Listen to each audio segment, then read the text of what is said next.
Are you ready?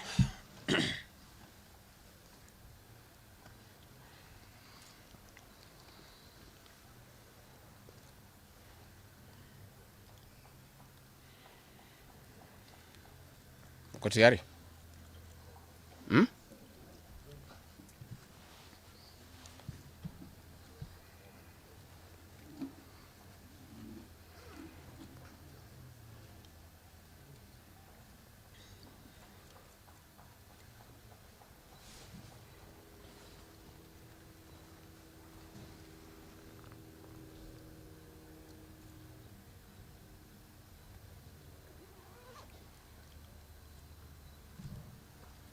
Muko tayari? Thank you. Dear Kenyans, you are all aware of the political developments in our country. We are standing at a point of economic, political, and social nosedive as a nation. As a country, we, the people of Kenya, are being treated by William Ruto as less Kenyans at any given moment. Driven by the resolve for a better Kenya and patriotism, I've had a call from the people of Kenya to speak into the matters that are of concern to them and all of us for our common good. On the 7th of July 2025, during the 35th anniversary of Sabasaba, Kenyans from all walks of life led by Gen Zs and armed and peaceful went to the streets. This is not the first demonstration that has happened in Kenya this year where lives have been lost and property destroyed. Unbeknown to these peaceful demonstrators, the tired regime of Ruto had a well-organized state-sponsored militia in cohort with the police and other state security agencies to maim, kill and destroy property and blame it on the Kikuyu community and specific leaders who are perceived unfriendly to this killer regime. This targeted profiling of the Kikuyu community and destruction of their specific business is an economic sabotage not new to the narrative of William Ruto. On the 30th day, these state-sponsored militia, under instructions and guidance from the police, were dropped in different places in the country, and mostly in the Mount Kenya region and other regions not perceived friendly to the government.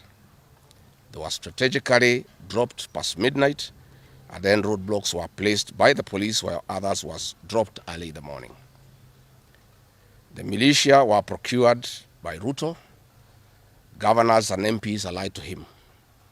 These regions include Nairobi, Kiambu, Kajiado, Kisii, Nyeri, Murang'a, Kiambu, Kirinyaga, Meru, Nyandarua, Kajiado, Kitengela, Ongata-Rongai, Machakos, Embu, and in Wote.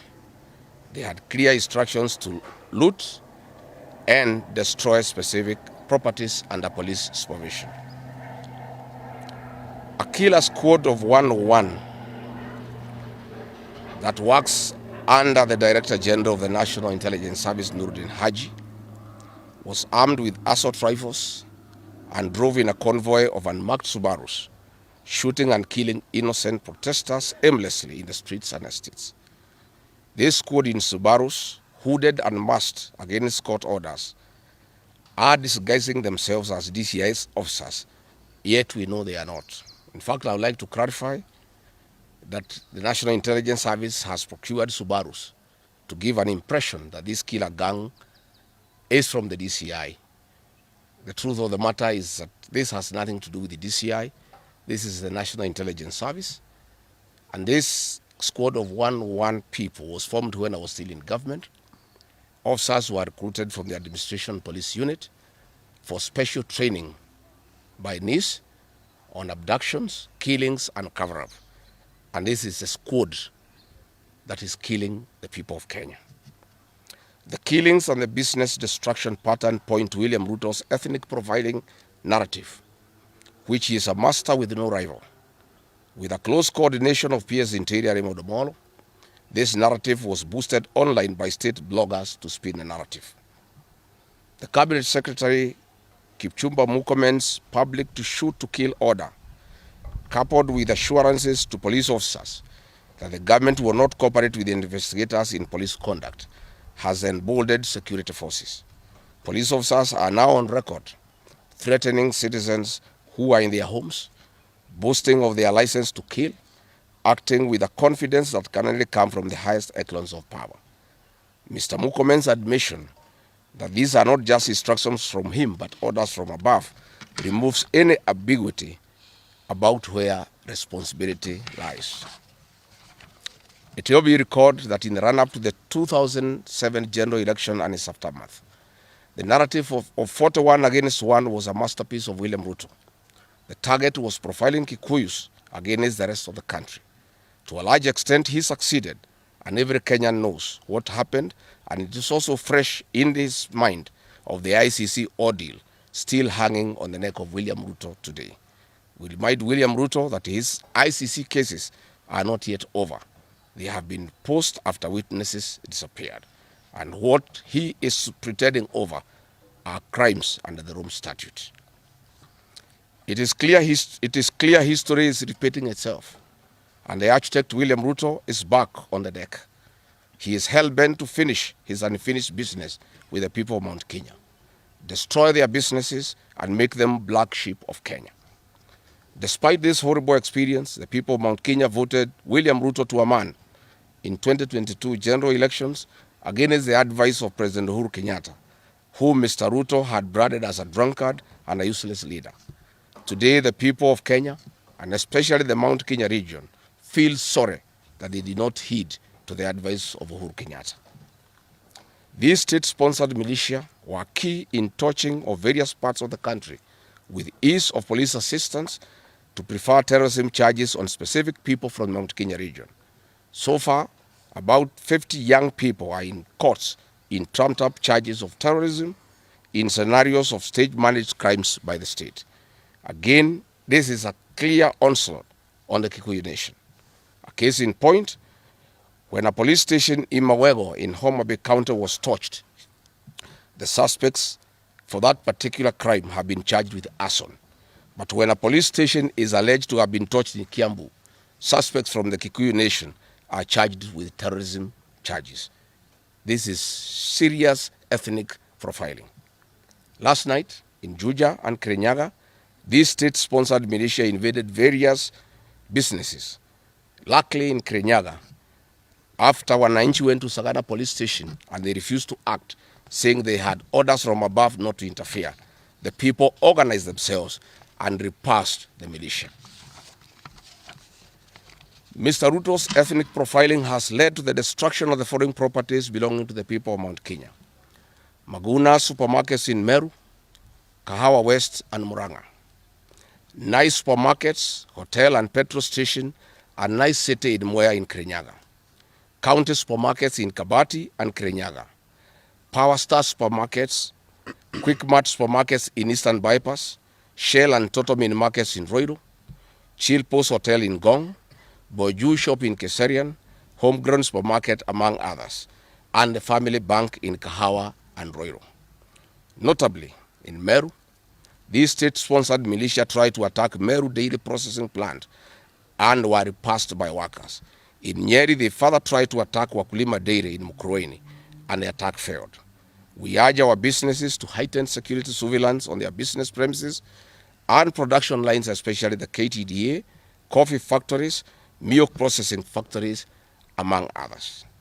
We take note that in Meru, on Sunday, the 6th of July, at an event attended by CS Kipchumba Murkomen, the MP for Bori, Mugambire Dikire, indicated that a supermarket would be attacked the following day. As sure as December 25 is Christmas, and true to his word, Maguna supermarket was torched by the state-sponsored militia, which the MP was privy to. Why hasn't Mugambire Dikire been arrested? How did he know that a supermarket would be attacked? This is selective justice. The evidence that these militias are state-sponsored is plain for all to see.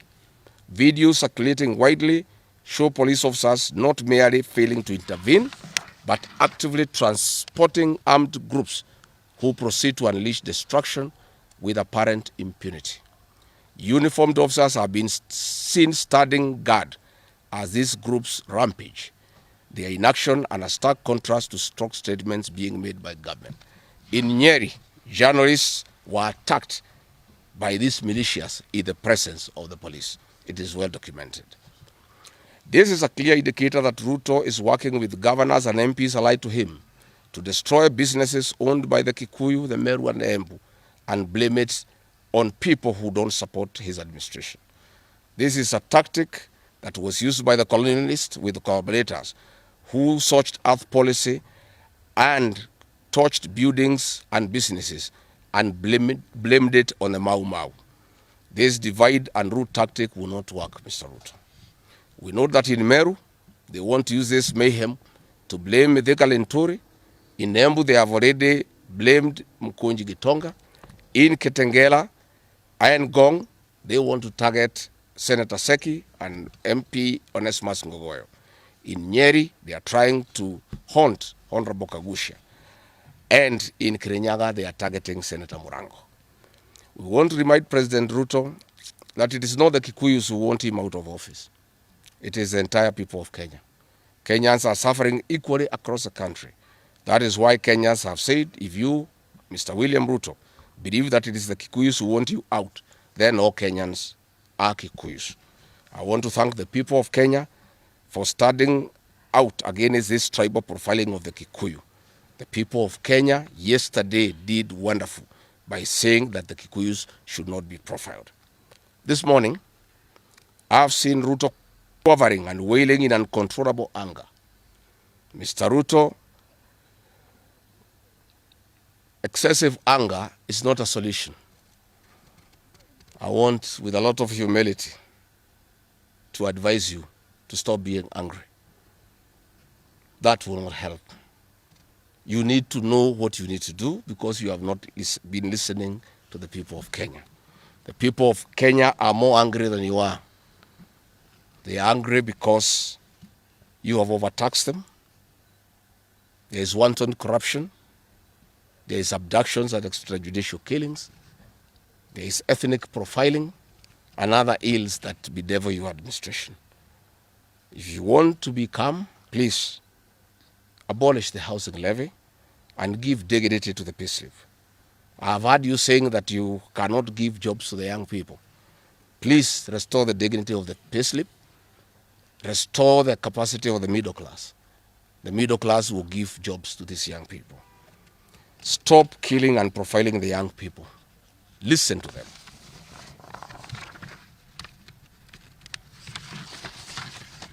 Stop abductions and extrajudicial killings. Abolish, disband the killer squad of 101 officers at Nurdin Haji. Give hustlers the jobs that you promised them. Mr. William Ruto, you are the one who promised. You cannot cry today that you have no solution, saying that other presidents have not been able to do it. You are the one who promised these young people. Stop police brutality. Stop abductions and illegal detentions. Get the hustlers from the bottom of the economic pyramid as you promised.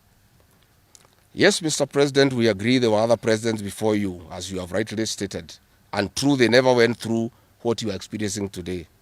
May it please you to know that the reason why Kenyans rarely had problems with them, Mwai Kibaki and Uhuru Kenyatta were guided by the Constitution and the rule of law. They did not capture our constitutional institutions to work for them, instead of working for Kenyans. They never killed children. They never attempted to build churches in State House. They never organized militias to destroy people's property and kill them. That is why you have a problem. And we also want to remind you that Mwai Kibaki had a difficult time from you, William Ruto. Videos are everywhere. You cannot say that Mwai Kibaki did not face resistance. It's on record that you gave hell to President Kenyatta for 5 years. So it is hypocritical for you to allege that Mwai Kibaki and Uhuru Kenyatta had a very easy time. Most of the problems Mwai Kibaki and Uhuru Kenyatta had came from yourself, and it's on record. We want to advise you that the one-term movement is not getting you out of power outside the Constitution. Mr. President, nobody wants to throw you. Nobody wants to overthrow your government. Nobody wants you out of power through unconstitutional means. Mr. President, I and the people we work with are on record. We want to remove you from State House through the ballot in 2027. This narrative you are creating that there is an attempt to overthrow your government is for you to have the opportunity to use the Terrorism Act to profile communities and to persecute leaders who are opposed to your administration. Please relax. We want you to serve your one term. Nobody wants you out of government, and constitutionally, nobody has any plan to overthrow your administration, Mr. President. We want to face you on the ballot in August 2027. So just relax and stop crying wolf that anybody wants you out of office unconstitutionally. There is no leader here who is planning a coup, and none has the capacity, and nobody is interested. The leaders in this country, and indeed 95% of the Kenyan population, want to humiliate you at the ballot. They will relish that moment. None of them would want you to go out through any other method, unless, of course, you decided to resign on your own volition. So please stop creating this narrative. This narrative is to enable you to use anti-terrorism law to persecute leaders and to persecute the Kikuyu community. If you speak out online, Mr. President, you want to use the Terrorism Act to harass people. If you dare challenge your administration, you want to use the Terrorism Act to deal with people who are opposed to your administration. My fellow Kenyans, let us not be deceived. William Ruto has stripped away even the pretense of democracy. What we are witnessing is not the rule of law, but the rule of fear. This is not the behavior of a government that serves its people. This is the machinery of outright dictatorship. Finally, I want to announce to the people of Kenya that tonight I will be traveling to the United States of America to talk to the Kenyans in diaspora and the international community about the state of the nation. I would have wanted to stay in the country at this very difficult time when our people are under siege, but I have engagements that I'm not able to postpone. I have been threatened by people close to William Ruto, who called some of my people today, that they will want to stop me from leaving the country. I have no problem. If you want to come and arrest me at the airport, as you are threatening us, you can go ahead. I don't have a problem. You cannot sell fear to us. You know, even if you sold us fear, we cannot buy. You know, and therefore, as I'm out of the country, unless I'm stopped from going, and if I'm stopped from going, I'm still okay. I'll be here because this is my country. We have made sufficient arrangements with other leaders in the united opposition to create a pool of lawyers to come in through for our young people who are being persecuted on trumped-up charges of terrorism. And I want to explain. I have heard the president saying that people have attacked police stations and the law courts. It was all stage managed by the MP for Kikuyu. How do you explain that people can walk into a police station and they are not armed and take over the police station from armed police officers? How do you go to the courts that are guarded by armed police officers and touch them?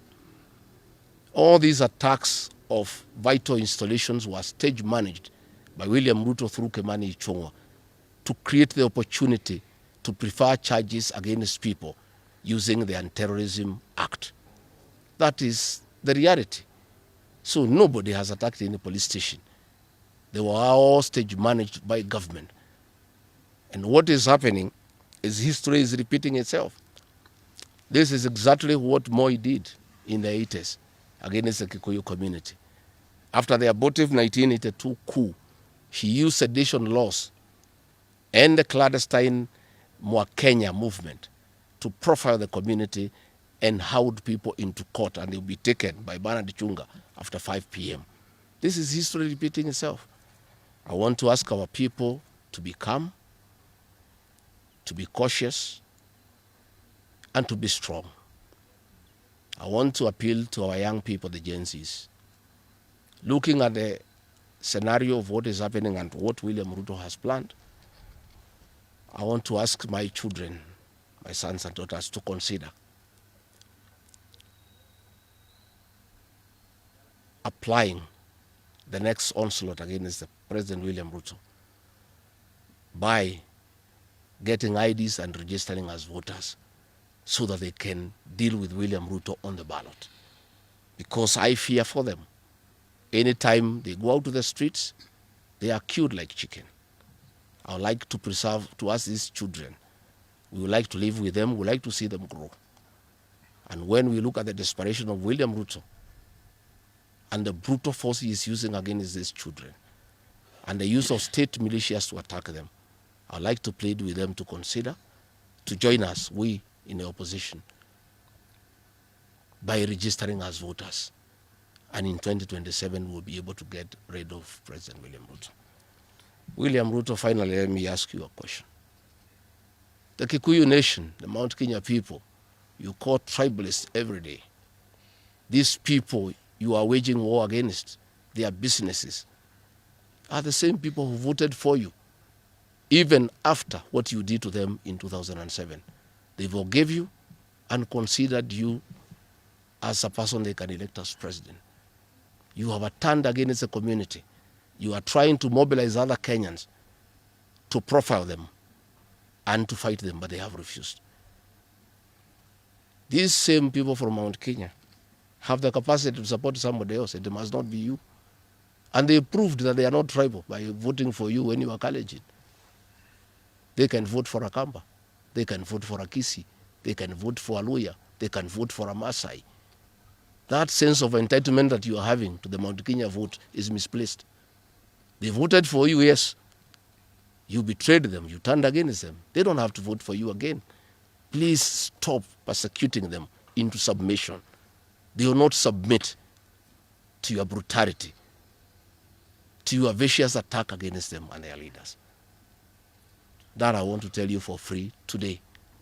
I've listened to you talking with a lot of anger, calling them tribalists. They are not. How can they be tribalists when they voted for you and you are not one of them? But you don't have a sense of entitlement that they must vote for you. You know what you have done to them and why they have reacted the way they have. And I want to assure you, you cannot scare them into submission. Even if you jail them, they will not submit. These are seasoned descendants of the freedom fighters, and they cannot be intimidated. So let me encourage my leaders here as I go away to remain strong, to remain focused, and to speak for the people of Kenya. I am I have a lot of gratitude to the Honorable Stephen Kalonzo Musyoka and Eugene Wamalwa, who have been in court the whole of yesterday and today, standing strong and defending our young people who have been framed and charged with treason. For those two leaders, I want to give them the gratitude of my community and our leadership. They have come through for a community when it's under siege, and we are indeed very grateful. I want to ask our leaders here to be vigilant and to continue speaking out to the people of Kenya.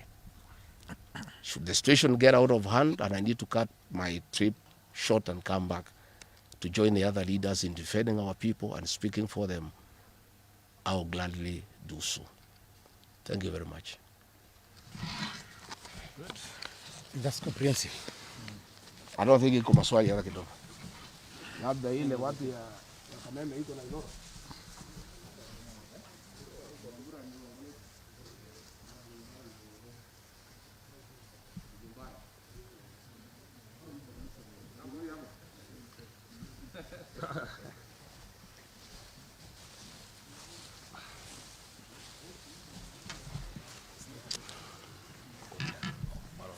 Oh. Muko tayari wale watu ya Kifaransa?